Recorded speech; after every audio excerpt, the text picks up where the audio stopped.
नमस्कार दोस्तों, स्वागत है आपका अपने YouTube चैनल स्मार्ट सॉल्यूशन में। और आज की हम वीडियो बनाने जा रहे हैं पर्सनल लोन्स के ऊपर। पर्सनल लोन क्या होता है, कैसे मिलता है, किसको दिया जाता है, किसको नहीं दिया जाता, और क्या इसकी एलिजिबिलिटी होती है, कौन और किस किस को ये लोन दिया जा सकता है, इन सब चीज़ों के ऊपर आज हम चर्चा करेंगे इस वीडियो में। दोस्तों, यदि आप हमारे चैनल पर नए हैं तो हमारे चैनल को सब्सक्राइब कर लें, क्योंकि हम बनाते हैं बैंकिंग, इंश्योरेंस और क्रिप्टो करेंसी के ऊपर जानकारी वाली वीडियोस। तो चलिए दोस्तों, शुरू करते हैं आज की वीडियो और जानते हैं पर्सनल लोन के बारे में। दोस्तों, आज की इस वीडियो में हमने खास करके जो पंजाब नेशनल बैंक है, इंडिया का सेकंड लार्जेस्ट बैंक, उसकी हिसाब से जो उसकी पर्सनल लोन की सेल्फ एम्प्लॉयड पर्सनल लोन की जो पॉलिसी है, उसको लेकर हमने जो आज की इस वीडियो में जानकारी आपको देने की कोशिश की है। और आशा करते हैं कि आपको जानकारी अच्छी लगेगी। और यदि आपको अच्छी लगे, सबसे पहले जानते हैं पर्सनल लोन क्या होता है। पर्सनल लोन ऐसा लोन दोस्तों, यदि कोई व्यक्ति अपनी पर्सनल नीड्स को लेकर किसी बैंक से लोन लेता है या किसी एनबीएफसी से लोन लेता है, तो उसको पर्सनल लोन कहते हैं। यानी कि जैसे किसी ने अपनी शादी के ऊपर खर्च करना है, अपने बच्चों की शादी के ऊपर खर्च करना है, या अपने टूर एंड ट्रैवल्स के ऊपर खर्च करना है, अपनी मेडिकल ज़रूरतों को पूरा करना है, इन सभी पर्सनल नीड्स को लेकर जो लोन लिया जाता है उसको पर्सनल लोन कहा जाता है।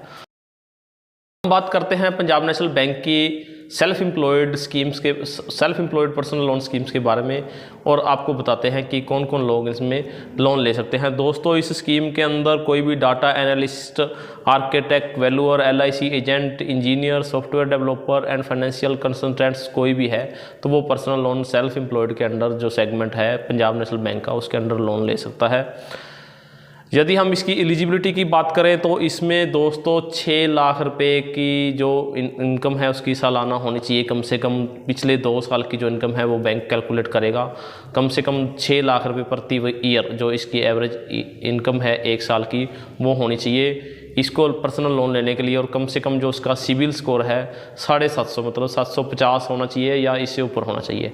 यदि आपका स्कोर 750 से कम है और आपकी इनकम भी 6 लाख से सालाना कम है, लेकिन आप इस सेल्फ एम्प्लॉयड कैटेगरी में आते हो, तो आप इस लोन को नहीं ले सकते। दोस्तों, इस लोन को लेने के लिए आपका जो CIS स्कोर है मतलब सिबिल स्कोर 750 प्लस होना चाहिए, और जो आपकी इनकम है साल की वो 6 लाख से ऊपर होनी चाहिए। यदि हम बात करें पर्सनल लोन के पर्पज़ की, तो आपको पहले हमने बता ही दिया है। पर्सनल लोन जो इसका पर्पज़ है वो मेनली अपनी ज़रूरतों को पूरा करने, पर्सनल ज़रूरतों को पूरा करने के लिए जो लोन है ये जो लिया जाता है। बात करते हैं दोस्तों अमाउंट के ऊपर। अमाउंट जो है वो कैसे डिसाइड करता है बैंक पर्सनल लोन देने के लिए। तो दोस्तों, इसमें जो सेल्फ एम्प्लॉयड के लिए जो सेगमेंट है बैंक ने डिसाइड किया है, इसमें मैक्सिमम 5 लाख रुपए तक लोन देगा बैंक आपको इसमें पर्सनल, और या फिर 10 time of your monthly income. जो ग्रॉस इनकम है आपकी मंथ की, उसको 10 टाइम्स तक, ज़्यादा से ज़्यादा 5 लाख तक इसको मिलेगा। यानी कि इसकी जो कैलकुलेशन है हम आगे समझेंगे, जो हम एग्जांपल देंगे कि आपको कैसे एलिजिबिलिटी, इसका क्राइटेरिया इसका डिसाइड किया जाता है बैंक के द्वारा। यदि हम बात करें रीपेमेंट की, तो रीपेमेंट दोस्तों इसमें ज़्यादा से ज़्यादा 60 मंथली इंस्टॉलमेंट्स में आपको पेमेंट करनी है। मतलब 5 साल के अंदर आपको इसके 0 पेमेंट है वो करनी है। और या फिर आपकी जो उम्र है वो ज़्यादा से ज़्यादा 65 साल हो जाए, या जो भी इनमें से पहले हो जाएगा, या तो 5 साल पहले हो जाए, या जो 65 ईयर्स एज अटेन कर ले जो लोन लेने वाला व्यक्ति है, तो उसमें ये इसकी जो रिपेमेंट की एज है वो रहेगी। और यदि हम बात करें रेट ऑफ इंटरेस्ट की, तो दोस्तों रेट ऑफ इंटरेस्ट इसमें 2 तरह से डिसाइड किया जाता है। यदि आपका सिबिल स्कोर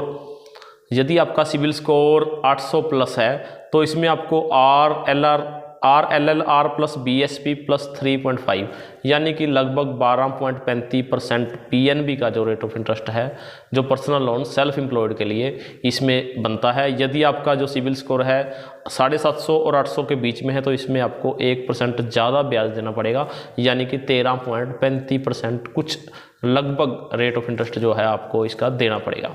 और यदि इसमें अपफ्रंट फीस की जो फाइल चार्ज हम कहते हैं आम भाषा में फाइल चार्जेस की बात करें, तो इसमें 1% जो आपका लोन होगा उसका प्लस टैक्सेस जो भी GST होता है उसके ऊपर, और जो भी सिबिल चार्जेस आपके हैं वो 50 से 100 रुपये एक्स्ट्रा लग सकते हैं इसमें।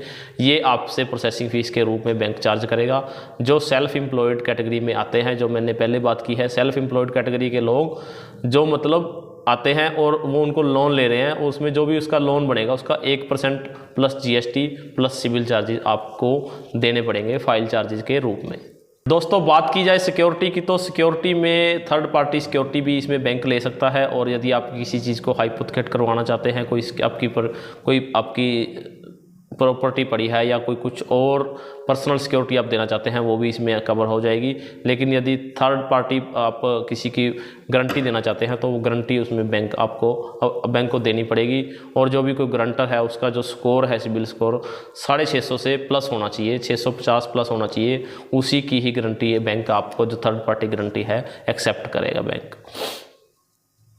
दोस्तों यदि बात की जाए डॉक्यूमेंटेशन की, तो डॉक्यूमेंटेशन में इसमें आपको एक लोन एप्लीकेशन देनी है, फॉर्म फिल करके देना है बैंक में, और एक जो भी आगे इसकी टर्म एंड लोन एग्रीमेंट होता है उसमें साइन करने हैं आपने, और एक एग्रीमेंट ऑफ गारंटी जो आपका गारंटर होगा वो आपका जो एग्रीमेंट ऑफ गारंटी पे साइन करेगा। और एफिडेविट देना है आपने भी, आपने पहले किसी और अदर बैंक से इस स्कीम में लोन नहीं ले रखा है। एक एफिडेविट आपको देना पड़ेगा कि आपने पहले लोन लिया है या नहीं लिया है, पर्सनल लोन किस यूज़ के लिए लिया है तो उसके लिए आपको एफिडेविट देना पड़ेगा। और एक मास्टर एग्रीमेंट है जो भी बैंक का है वो उसके अंदर आपको देना पड़ेगा। और आपके जो भी इनकम प्रूफ हैं, जो भी आपकी ITRs हैं, इनकम प्रूफ आपको देना पड़ेगा साथ में। और स्टेटमेंट ऑफ अकाउंट आपको देनी पड़ेगी, बैंक की जो कम से कम पिछले 2 साल की जो स्टेटमेंट है वो आपको देनी पड़ेगी। और आपके जो इनकम के प्रूफ हैं, ITRs वगैरह है, जो भी आपके पास इनकम प्रूफ है वो आपको देना पड़ेगा इसमें। तो दोस्तों अब बात करते हैं कैलकुलेशन की। कैलकुलेशन कैसे की जाती है पर्सनल लोन के लिए, और बैंक कैसे डिसाइड करता है कि आपको कितना लोन दिया जाएगा। इसके लिए हम आपको बताते हैं एग्जाम्पल के तौर पर, और देखते हैं स्क्रीन के ऊपर कि आप कैसे एलिजिबिलिटी जो है इसकी तय की जाती है कि आपको कितना लोन मिलेगा और कितने समय के लिए लोन मिलेगा। और चलते हैं कंप्यूटर की स्क्रीन के ऊपर।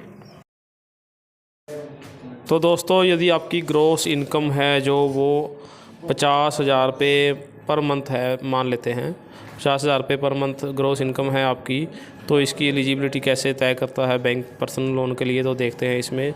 सबसे पहले 50,000 रुपये जो है आपका एलिजिबल अमाउंट है वो आपको देखते हैं कैसे बनेगा। एलिजिबल अमाउंट जो बनेगा वो आपका बनेगा 50,000 मल्टीपल बाई 10।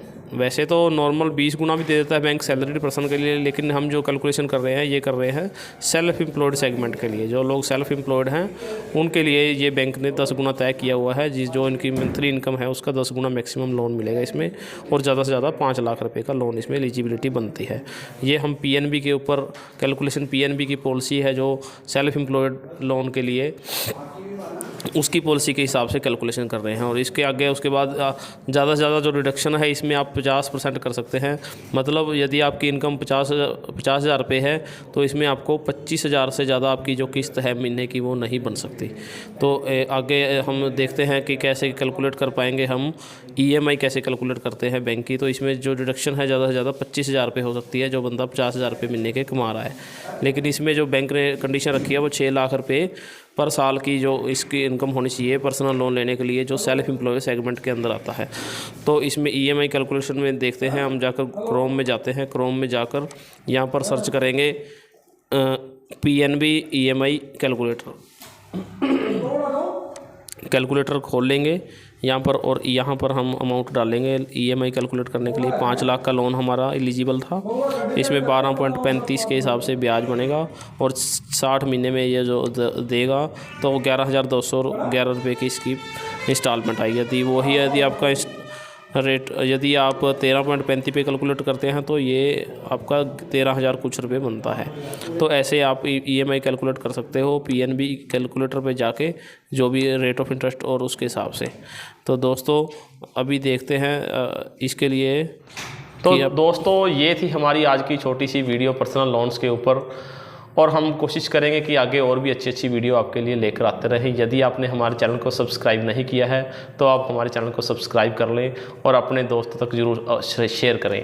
और यदि आप मेरे को पर्सनली तौर पर जानते हैं तो आप कमेंट बॉक्स में अपना नाम लिखें, और आप किस शहर से आप इस वीडियो को देख रहे हो उस शहर का नाम कमेंट में लिखें, और अपने दोस्तों तक ज़रूर शेयर करें, ताकि हमारा हौसला बना रहे और आप तक हम ऐसी वीडियोज़ बनाकर लाते रहें। Thank you.